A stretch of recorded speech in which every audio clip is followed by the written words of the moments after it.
This was the router inside my router table for a long time. It's 3-horse Triton router. I used to use this plate, and I've replaced it with this plate, which I'll show you in a minute, because this is a whole different setup. The reason I needed to get rid of this thing is that it is way too loud.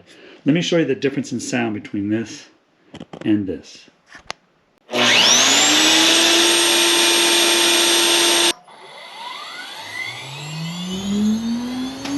So upgrading my Axiom AR8 Pro router to a ATC automatic tool changing machine required me swapping out the spindle for an ATC capable spindle.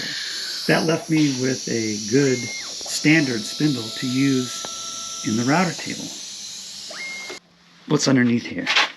So here's that original Axiom spindle mounted in a router lift that can hold an 80mm motor.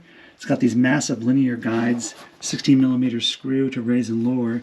So this motor is a 2.2 kilowatt or 3-horsepower induction motor. It's a 3-phase motor, which means it needs a frequency drive to generate the 3-phase.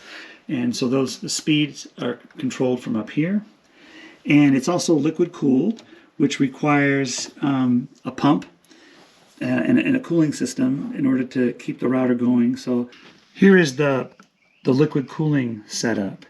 It's a radiator with a fan and a pump with a reservoir. These are used for cooling PCs and other devices, but it runs on 12 volts.